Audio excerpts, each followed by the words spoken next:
Dollar. Dirt and money, no soul. Had to go and get it, ain't no time to kick it. Got a stack and flip for my foes. Dollar. Please tell me you can hear me. Don't turn your back and don't neglect me. Just let me know if you need me. Dollar. Let me watch out for my partners. Keep my money long, get my team strong. Let me run away from my problems. Yo, what's good, original crew, man? We're back. Hey, man, we're back with a ballin' for us, man. Today's ballin' we got. Her dating history created dozens of suspects. Ooh, it get dirty out here in the field. See, hey, make sure y'all check out the links in the description box. Down below. You already know where to go if you want to first part. You got to do it. Check out down below. Also, if you enjoyed today's video, lock it in with a thumbs up. Hey, let's get it. Let's check this out. Let's see what's about. You ready? Mm-hmm. One night in December of 2011, a man sat in front of his computer, anxiously staring at the words that he had just typed into a chat window. He was about to hit send and share his darkest secret with someone he'd only ever talked to online. And it was the kind of secret that could totally destroy him. And he knew sending it was probably a huge mistake. But the loneliness and the guilt he was feeling was just sort of unbearable. And he felt like he had to tell someone. So, after a long pause, he reached up and he hit send. But before we get into today's story, if you're a fan of the strange, dark, and mysterious delivered in story format, then you've come to the right place, because that's all we do, and we upload 2, 3, even 4 times every week. So if that's of interest to you, please invite the like button to come deep sea fishing with you. But don't tell them that they're going to be the bait. Also, please subscribe to our channel and turn on all notifications so you don't miss any of our weekly uploads. Okay, let's get into today's story.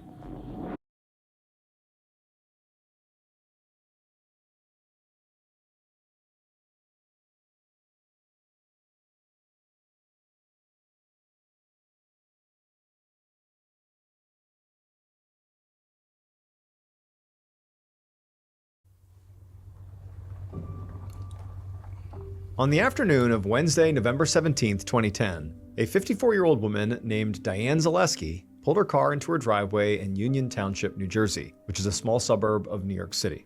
Diane was just about to get out of her car and go inside when her cell phone inside of her purse began to ring. She opened it up and she looked at her phone, and the caller ID said it was her sister-in-law, Debbie. So Diane picked it up and she said hello, and immediately Debbie asked her for a favor. She said that she needed someone to drive her to a doctor's appointment the next day, and she was wondering if Diane could do that. And Diane did not have to consult her calendar to know that her schedule tomorrow was wide open. Just a few months ago, she'd retired from her 17-year career as a legal secretary and then had moved to this particular neighborhood to be closer to her aging parents and her brother. And so her only job at the moment was helping out her family, which didn't take up all her time, and tomorrow she was free. So Diane told Debbie, that she'd see her tomorrow, and then the pair hung up. After that, Diane gathered up her things and got out of her car, and then as she was about to walk inside of her home, she stopped and just turned around and looked out at her new neighborhood. And it was really nice here. The block was full of all these beautiful homes and well-kept lawns. This was just a really nice place to live. And so as she was just, staring out at the scene, she saw the woman who lived across the street, her name was Mrs. Yearwood, dragging her garbage cans down to the curb. And so Diane, she waved to Mrs. Yearwood and smiled, and also made a mental note to ask Mrs. Yearwood if her son, whose name was Arnell, was free to shovel her, Diane's, walkway tomorrow, because that night it was supposed to snow. Later that same night, sometime after 10 p.m., Diane was in bed with her laptop open, scrolling through messages on her online dating profile. Now, dating was sort of a normal part of Diane's life. She'd gone out with plenty of men over the years, and she still got hit on pretty aggressively at bars, and she'd even been proposed to once. But despite, meeting lots of men and liking quite a few of them, she just had never gotten married. These days, Diane met most of the men that she went on dates with online, like on a dating site. And on these sites, men seemed to always be messaging her to ask her out. And so far, of the men she actually wound up seeing, only a few had been creeps. And so over time, Diane had sort of cultivated this small roster of men that she kept in touch with and, would meet up with for dates. And so now Diane clicked on the profile for one of the men that was on her roster. It was a man named Kyle Porter, and she was just about to message him this very flirty message when she heard her doorbell downstairs ring. And when she heard this, she was sort of surprised because she definitely was not expecting anybody. But, she still obviously got out of bed and got herself together and headed downstairs to see who it was. And when she unlocked and opened the door, the person standing outside in the cold was somebody that she immediately recognized. Now, she really had no idea what they were doing here right now, but she told them to, come inside and then ask them, what's going on. And then this visitor started talking, and they would say something that Diane never expected.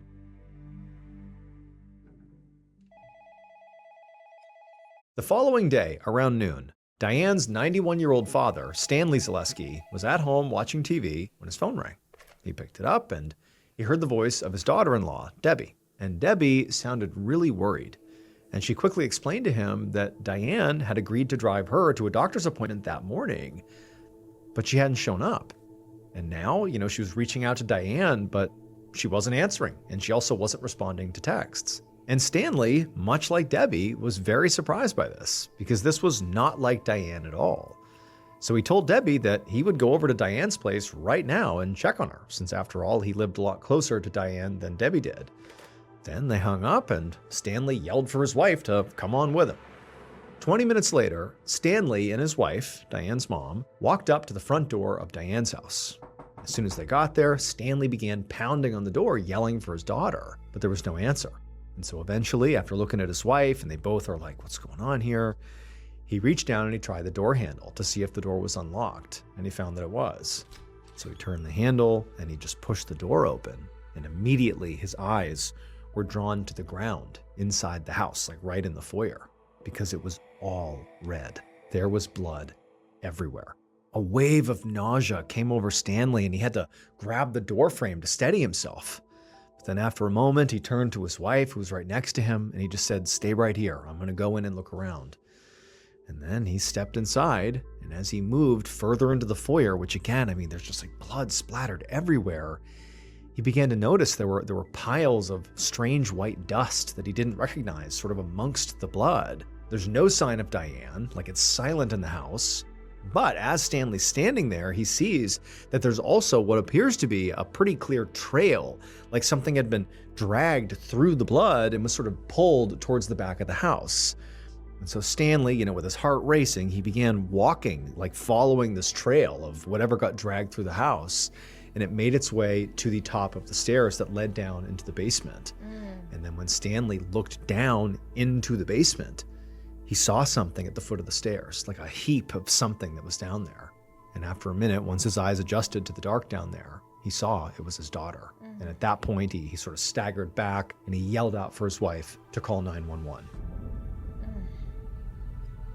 Half an hour later, around 1 p.m, Detective Robert Henderson of the Union County Homicide Task Force drove his police cruiser into a very nice, quiet neighborhood. His partner, Detective Mike Prunell, was sitting in the passenger seat. And at some point, Henderson, he pulled up to the snow-covered curb in front of a large house that was in the process of being roped off with crime scene tape. Henderson immediately noticed there was an elderly man and woman being interviewed by officers in the front yard of this house. And as soon as Detective Henderson and his partner got out of their cruiser, one of the officers who was out and about ran over to brief them on what the police knew so far. He explained that the elderly man and woman were the parents of the victim, Diane Zaleski.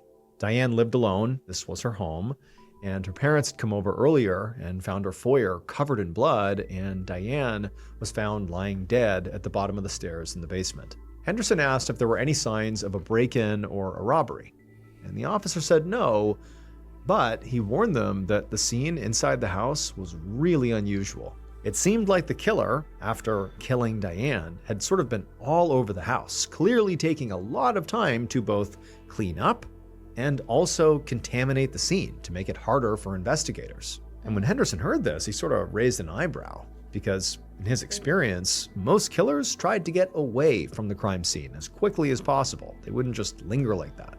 And so at this point, Henderson turned to Prunell and was like, how do you want to split this up here? And Prunell said he would stay and interview Diane's parents. That way Henderson could go inside and inspect the rest of the crime scene.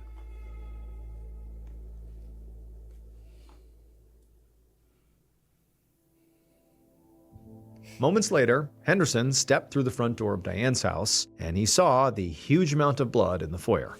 There was so much that he assumed the murder must have taken place right here in the entryway. There was also a lot of white dust all over the floor that Henderson recognized as fire extinguisher powder. Henderson couldn't see any evidence of a fire, so he guessed that what must have happened here is the killer had sprayed down the area with a fire extinguisher in an effort just to contaminate the scene. Henderson noticed there was a trail of blood that sort of left the entryway and headed towards the back of the house. And so he followed it through the hallway into the kitchen. And in there, he saw forensic techs standing around the kitchen sink, which was full of all the soapy water. And as he walked in, Henderson, one of the techs pulled a woman's wallet out of the sink and then set it open on the counter to dry. Henderson walked over to check the ID and saw that it was Diane's wallet. And so this was obviously very weird, but it got even weirder when the forensics tech reached back into the water and then fished out something else, a TV remote. And so at this point, Henderson and the techs realized that what must be going on here is the killer must have been dumping these items in the soapy water to try to clean off fingerprints or DNA. But after seeing all this, it made Henderson really wonder, like, what state would the body be in when he found it? If the killer's going to these many lengths with just like ancillary evidence, what did they do to the body? And so after chatting with the techs for a few minutes about how strange this whole thing was, Henderson turned and continued following that trail of blood on the ground, and it led him to the door that went down to the basement. And so he looked down into the basement and he saw at the foot of the stairs there was a forensic specialist taking photos of Diane's body, which was, right at the foot of the stairs. When Henderson went down there and actually got a look at Diane's body, he had been bracing for, her body to be in pretty rough shape considering what he had seen upstairs, but he was still taken aback by just how violently Diane clearly had been attacked. Her torso, her neck, and her face were covered in literally more stab wounds than he could even count. And then as Henderson leaned in even closer, he saw there were additional bruises on Diane's face and pretty clear defensive marks on her limbs that told him that there had definitely been a pretty big struggle. Also, some of Diane's clothes had been removed, which made Henderson wonder if Diane had been sexually assaulted. And as awful as that obviously is, if that was the case, the upshot was that there was a good chance the killer's DNA could be recovered from her body. However, at the same time Henderson is thinking this, he began to notice a very harsh chemical smell that was clearly coming from Diane's body. Wow. And that's when he spotted a bottle of toilet cleaner that was right nearby, and he realized that the killer must have dragged Diane's body down here and then splashed it with chemicals in yet another attempt to destroy evidence. And so at this point, Henderson was getting pretty worried, because the killer clearly had taken a lot of steps to cover their tracks. And if they had done a thorough enough job and the police couldn't find any usable fingerprints or DNA, they'd be relying primarily on witnesses, which are not necessarily hugely reliable. So Henderson just really hoped that was not going to be the case here. But if it was, he just prayed that someone in the neighborhood had seen something. 10 minutes later, Henderson walked down the icy sidewalk, canvassing the neighborhood with his partner, Detective Manacchio. And as they walked, Manacchio filled Henderson in on the talk that he had just had with Diane's parents. What he'd learned was that Diane had recently moved to this neighborhood and that she also dated a lot, mostly men that she met online. And the fact that she dated a lot of people certainly caught Henderson's attention, because all the evidence that they had found so far in Diane's house suggested that she had been killed by somebody she knew. There were no signs of forced entry, and there was evidence of a long, very deliberate cleanup. So the killer had clearly felt comfortable enough to stick around after the murder and had probably known Diane was single, so they were not going to be interrupted. And so Henderson sort of filed these thoughts away as he and his partner arrived at the next house on the block. Henderson knocked, and a moment later, an elderly woman answered the door. And at that point, Henderson explained about Diane's murder, and then he asked her if she had seen anything suspicious around Diane's place the previous day. Cars parked outside, or strange people coming and going, anything.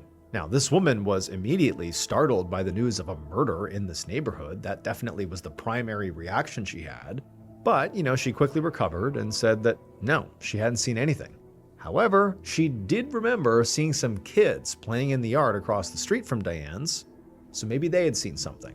Moments later, Henderson and Manacchio stood on the front porch of the house that was directly across the street from Diane's, and they were speaking to a woman in her 50s who'd introduced herself as Mrs. Yearwood. When Henderson explained about the murder across the street, Mrs. Yearwood gasped and said that She hadn't known Diane particularly well. I mean, she was new to the neighborhood, but she had always been so friendly to her and her family. And in fact, Diane had even paid Mrs. Yearwood's son to help with some small chores around her house. At this point, Henderson sort of, shifted the conversation and just got to the point. He told her that he had heard that there had been some kids playing outside this house the previous day.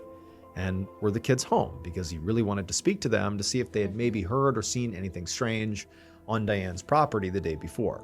Mrs. Yearwood immediately nodded and turned around and walked into the back of the house, and then a moment later came back with an 11-year-old boy who looked very nervous. And so Henderson, to disarm him, immediately knelt down and touched him on the shoulder and just said, "Look, we're trying to catch a bad guy." And then Henderson pointed across the street and asked the boy had he seen anything strange at Diane's house the day before. The boy, at this point, looked past Henderson over at Diane's house and then back at Henderson, and he just shook his head and said no. And at this point, Henderson, he felt his stomach sink, because with a deeply contaminated crime scene and apparently no good witnesses, this case was already off to a horrible start. Around noon the following day, December 19th, Detective Henderson sat in his office reading through Diane Zaleski's autopsy report. He'd been anxiously waiting for this file all morning, but unfortunately it did not contain much information that he had not already guessed. Diane's time of death was estimated to be between 10 p.m. and 1 a.m., so 11 to 14 hours before her parents found her body. She had been strangled and beaten and also stabbed more than 40 times. The damage was so severe, the medical examiner couldn't actually say which injury killed her. And also the knife that was used in the attack had never been found. They also couldn't tell if Diane had been sexually assaulted, because the chemicals that had been splashed on her body had destroyed any DNA the killer might have left behind. The forensics team also had not pulled any usable fingerprints from the house, thanks to the killer's cleanup efforts. But they did find something that was even better. There were a few drops of fresh blood at the crime scene that did not match Diane's DNA, and early tests showed that they came from an adult male. Now, it was possible that this blood was from someone other than the killer, but Henderson didn't think so. There had clearly been some sort of a struggle between the killer and Diane, so it seemed likely that Diane had managed to wound the killer and maybe draw blood, and maybe this was it. And so now, the game had changed. Henderson's next task would be to collect DNA samples from all the men closest to Diane and compare them to this fresh blood at the crime scene. Now, the digital forensics team had Diane's laptop, and they were working really hard to try to access her online dating profile to try to figure out who she'd been chatting with, because those were definitely some people they might want to compare DNA with. But while Henderson, thought that was great, he wasn't going to wait. He felt like he needed to move on this right now, and he figured if he wanted some answers about who Diane was potentially dating or seeing, or maybe who some of her exes were, he actually knew where he could go to start. Around 9:30 the next morning, Henderson was sitting in a coffee shop across from Diane's best friend, Joanne Govea. Joanne was clearly still processing the murder, and at the moment, she really seemed more angry than anything else. But she told Henderson that she would help any way she could, and that she did know all about the men who were in Diane's life. But of all her romantic partners, there was really only one who concerned her. His name was Mike Prunell, and according to Joanne, he'd been Diane's landlord years ago. After Diane had moved into his building, he'd started showering her with gifts and bugging her to go out with him, and they had ended up dating for a while, but when Diane ended things, Mike had been furious, and Diane had actually had to move to a new place just to get away from him.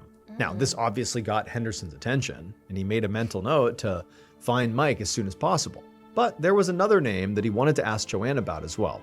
During the search of Diane's house, detectives had found her wallet in the kitchen sink. It had been sitting in the water. And inside of the wallet had been Diane's ID, some credit cards, and then there was also this soggy business card for someone named Mark Baker.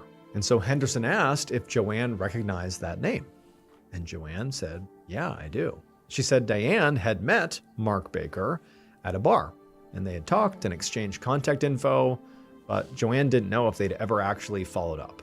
And so Henderson and Joanne spoke for a bit longer, and then eventually they wrapped it up, and Henderson thanked Joanne for the help. And then as he was leaving, he decided that, he really needed to speak to both Mark and Mike, but he would start with Mark because he had his business card. Later that afternoon, Henderson led Mark Baker into the police station's interview room. He offered Mark a seat and a bottle of water, which Mark accepted before asking, what's going on? What is this all about? Mark definitely was pretty annoyed to have been asked to come down here in the middle of the workday with, virtually no explanation. So Henderson decided to just get straight to it. He explained that he was investigating a murder. Then he pulled out a photo of Diane, put it on the table, and slid it over to Mark. Now, as Henderson did this, he was sort of studying Mark for any sort of reaction when he saw Diane's picture. But Mark just sort of glanced at the photo and then back up at Henderson, and he said, "Am I supposed to know who this is?" And this totally caught Henderson off guard. Henderson told him that the woman's name was Diane, and he knew that Mark had met her at a bar not that long ago. But Mark just shook his head and insisted that that had not happened. He said he definitely didn't know Diane, and he also would not have chatted her up anywhere, because she apparently was not the kind of, quote, target he usually went for. And that word, target, sort of hung in the air very uneasily between them for a long time. That's true. And then eventually Henderson just sort of, cleared his throat and asked if Mark would be willing to give a DNA sample. And Mark flat out refused. But this only made Henderson even more determined to get a sample. Now, he couldn't force it without a warrant, but he had another idea. Mark had been drinking from that water bottle that he had given him when he first came in, and he just hoped if Mark left it behind, Henderson could scoop it up and send it off for testing.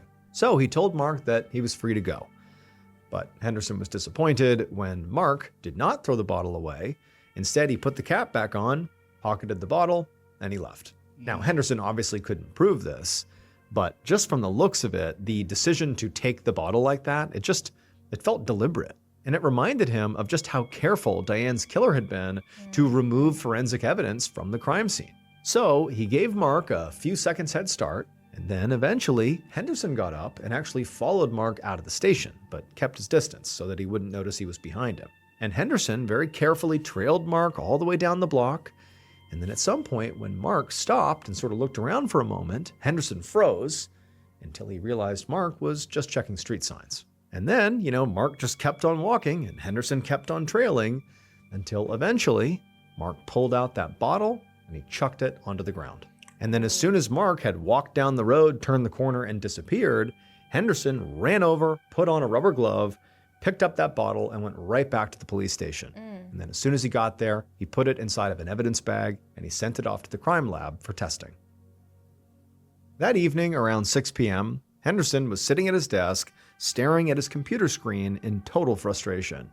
He was reading the results of a database search for Diane's ex-boyfriend and former landlord, Mike Prunell, and he was running into a problem. Henderson could not find anybody with that name. A moment later, Henderson heard a knock at his door, and he called for whoever it was to come on in. And then when the door opened, he saw his partner, Detective Minacchio, standing there with a middle-aged man.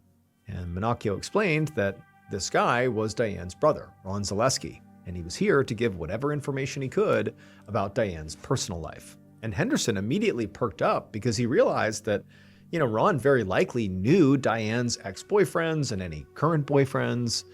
So as they sat down, Henderson asked him if he remembered a man named Mike Prunell. And Ron immediately paused and looked really surprised, and then said, yeah, he knows exactly who Mike is. Because at one point, Mike had actually asked their father for his blessing to marry Diane. According to Ron, none of the family had been in love with that idea, because Mike had seemed like a really shady guy.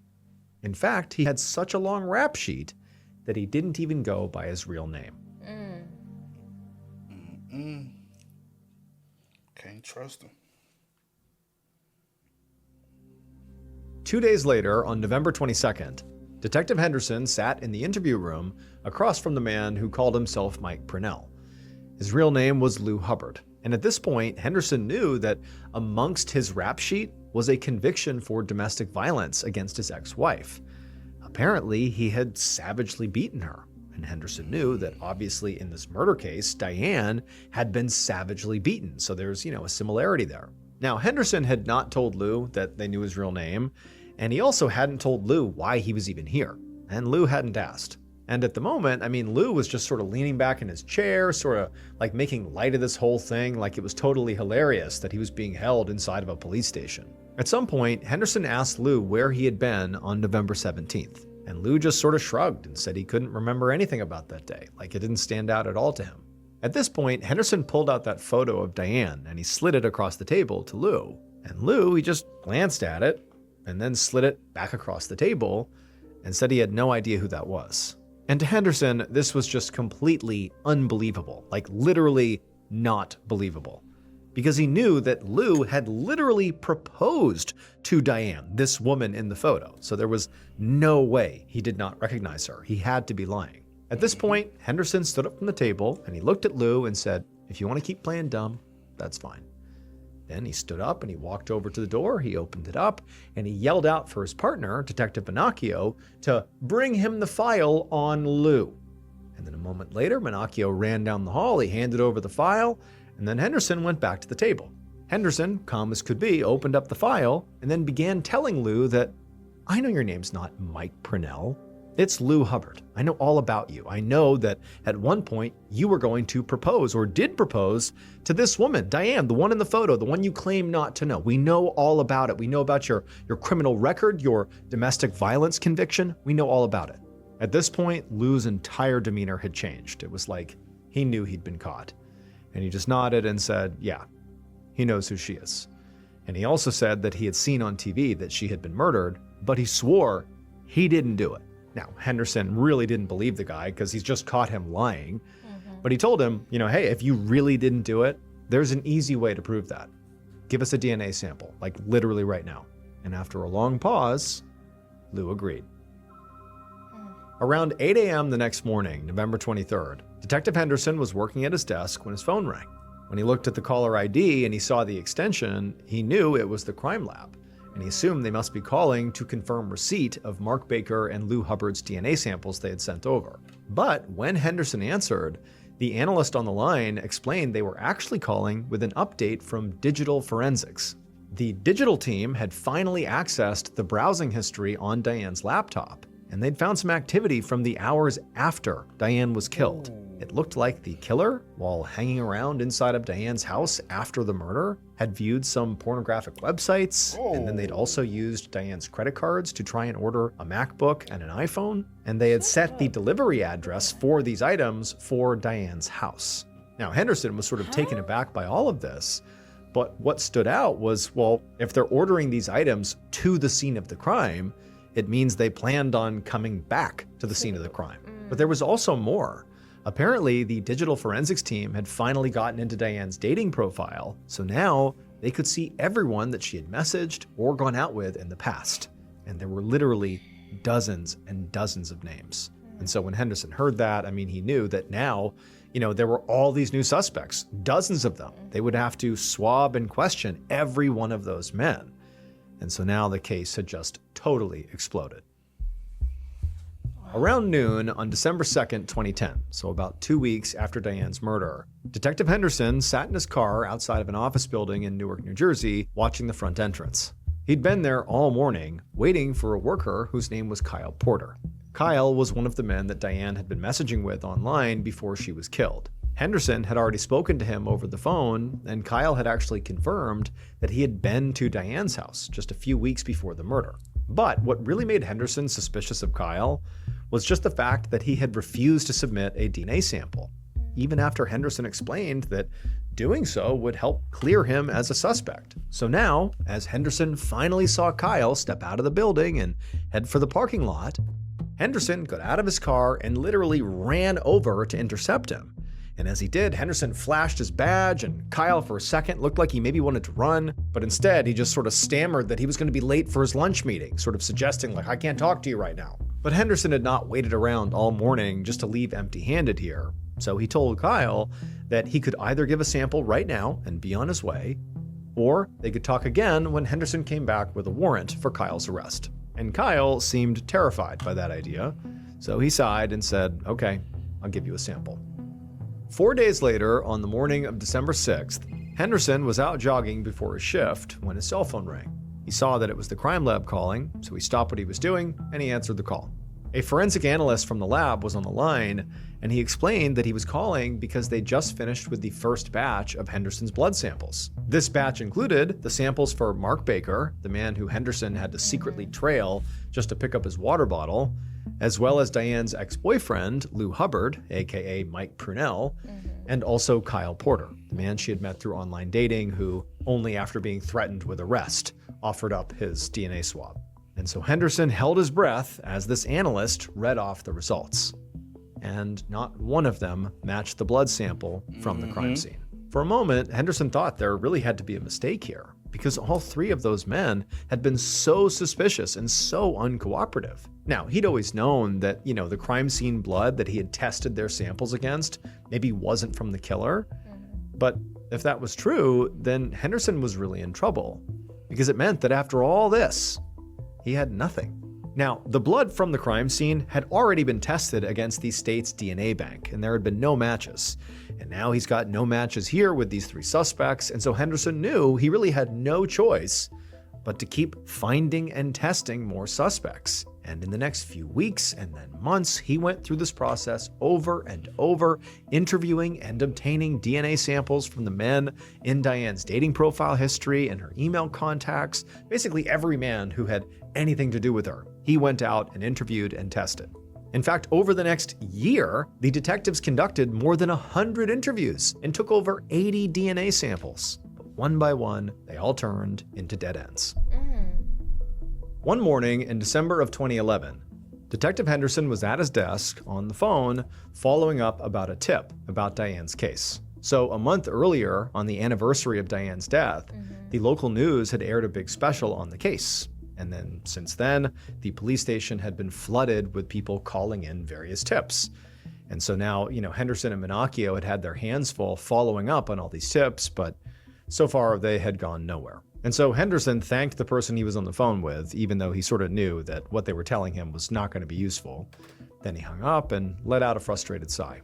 He was starting to think that he had been totally wrong at the start of this murder, that Diane's killer was not someone she knew, but maybe a random intruder who would be even harder to catch. Or even worse would be, maybe the blood they had been testing all of these suspects against for the last year, that blood maybe didn't even belong to the killer. But just then, Minacchio burst into the office and he had a big grin on his face.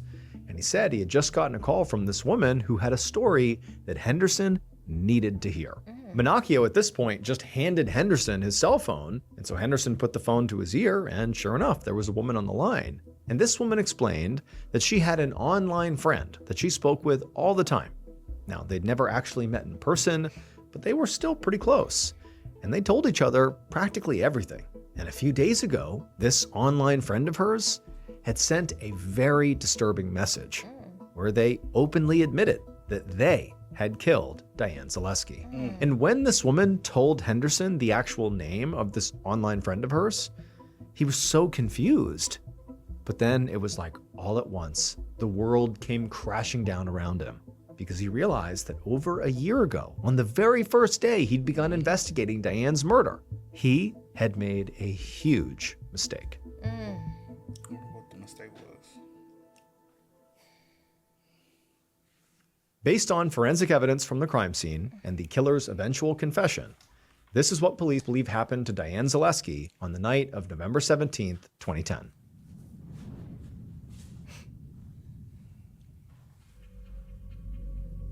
The killer was very nervous as they knocked on Diane's front door, because even though they had been here before, tonight was going to be different. Diane eventually came to the door, and she opened it up, and she seemed sort of surprised to see the killer there. But, she let them inside and asked them, what's going on? What are you doing here? And the killer, they hadn't really figured out how they were going to do this. And at some point, they just sort of blurted out the thing they wanted to tell her, which was to tell Diane that they had really intense feelings about her. But as they were sort of rambling on about all these things they wanted to do with her and how they really just wanted her, Diane stopped them and told them that what they wanted was totally inappropriate and that now they needed to leave. But the killer, after being rejected, refused to leave. And then the killer began to argue. And as they did, they got angrier and angrier until they reached over and grabbed a pair of scissors on the table by the door, and they began stabbing Diane. But Diane, she immediately fought back way harder than the killer had expected, thrashing and kicking until the killer's grip on the scissors slipped. And at that point, the killer actually felt a flash of pain in their hand, and they looked down to see a bloody cut on their hand. But for the killer, this only made them more mad. The killer began to strangle her until finally she stopped moving. Once Diane was still, the killer took their hands off of her and then just sort of looked around at the incredibly bloody mess they'd made in the front of the house. They'd watched enough TV to know that their DNA and fingerprints were probably all over not just Diane's body, but all over the foyer right now. But they also knew that Diane, she lived alone, which meant that nobody was coming home anytime soon, and so they felt like they had plenty of time to clean up this mess. They started by dragging Diane's lifeless body down the hallway to the steps and then down into the basement. And then they cleaned her body with chemicals. And then after that, they went back upstairs and stripped off their own bloody clothes and started a load of laundry. And while they waited for their laundry to be done, the killer just sort of made themselves at home. They took a shower, they watched TV, they cooked and ate a bowl of pasta, and they used Diane's laptop to look at pornography and also do some online shopping with Diane's credit card. And then once the killer's clothes were clean and dry, they put them back on and then collected the items that they had handled, like Diane's wallet and her TV remote, and dumped them in the sink with a bunch of soapy water. Then they went around the house blasting everything with a fire extinguisher from under the sink to destroy trace evidence, and also they went ahead and wiped down the laptop to make sure there was no DNA or fingerprints on that as well.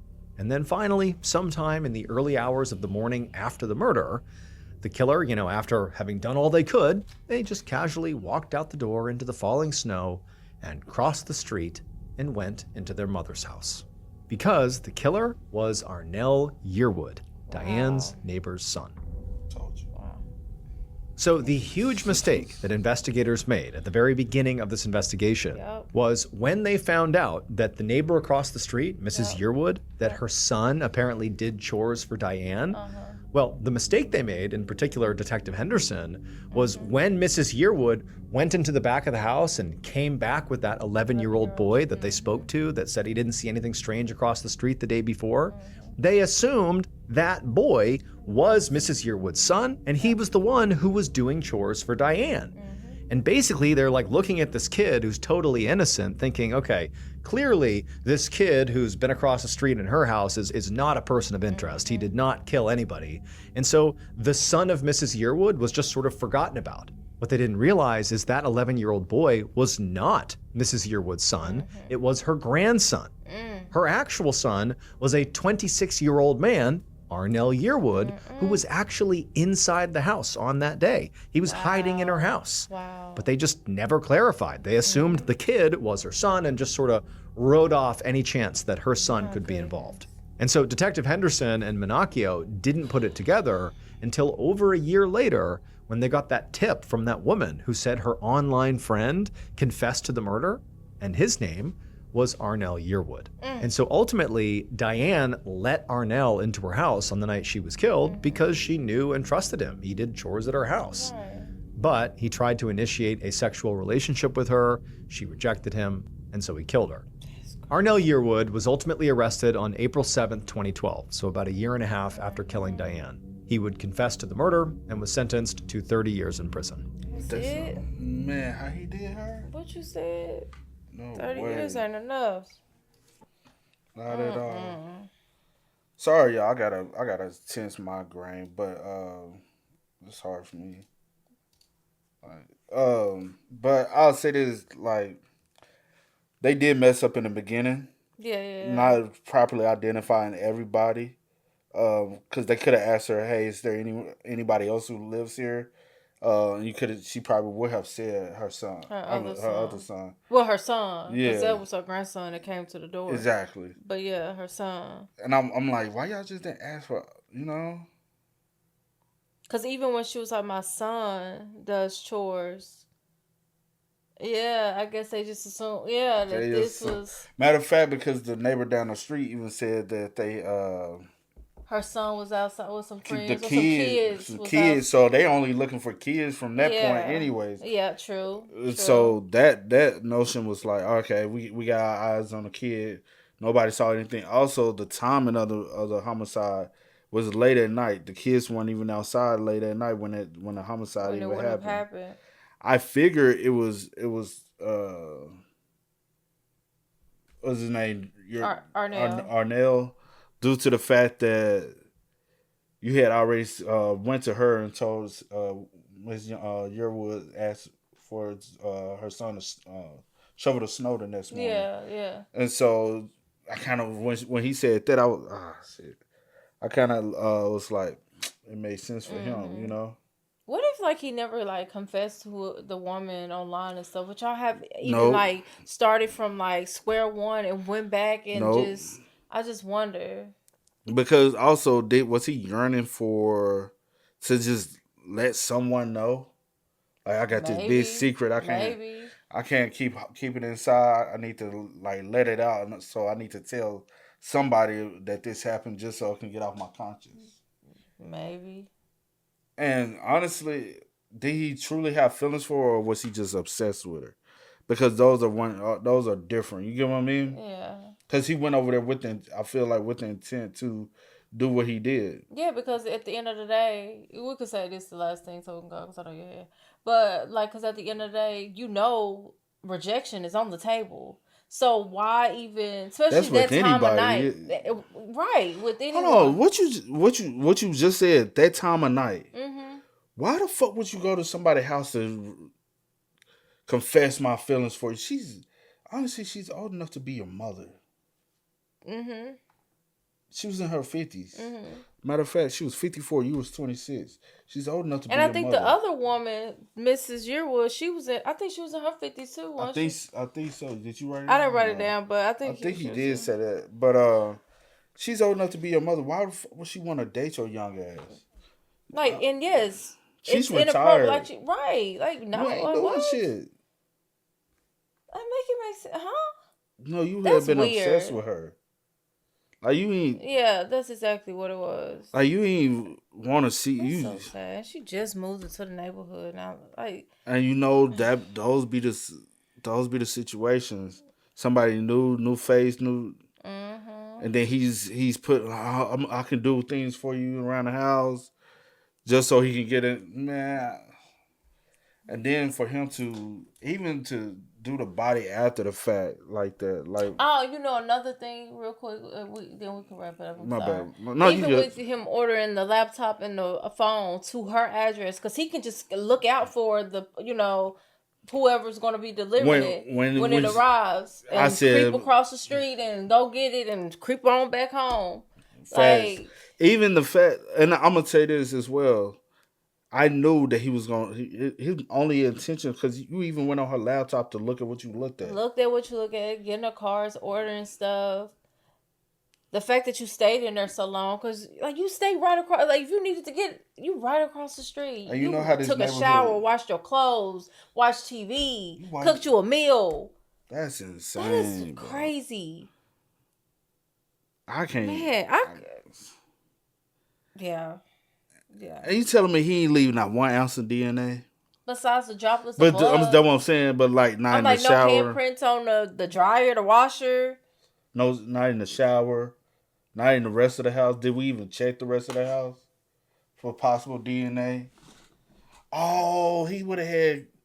Damn, y'all should have said, "Hey, is there who all was occupants of?" Did y'all even ask that who all was occupants of Miss Yearwood's home? Obviously probably not, because they're not even thinking. You know what I'm saying? Yeah, I guess it's not. But she could have had a husband or anything. We need to identify everybody to rule him out, because then we could have looked at his hands, because he stabbed her. You know what I'm saying? Yeah. So he would have had a cut. Yeah. You know what I'm saying? It would have been fresh. So you can tell. I'm just glad that he's locked up, even though 30 years is not enough time. But it just in the back of my mind, it just freaking sucks, because I'm like, if he didn't say anything to the person online. And it's in New York, right? You know what I'm saying? I don't know if New York do 50% or 85%. I do know some states do 50%, which is crazy. Yeah. But I don't know what New York does. He might not even have to do the whole 30. He might have to do 15 and come home. Oh, man. I should have given him more than that. But rest in peace to Diane, and my condolences to her family, because that was so for her father to have to discover her like her that. mom. And she's their caregiver. You know what I'm saying? So just imagine, you know? Yeah. That's up though. But yeah, y'all spam us up, man. I apologize. I got a massive headache for hours, y'all. Just gonna toughen it out. But y'all let us know y'all thoughts in the comments for us down below. But until next time, y'all know how it go, man. I do go by the name DJ No Kid. This is Cee Nicole. We are. Kidding. We are. Go and get it, ain't no time to kick it. Got a stack of flip for my foes.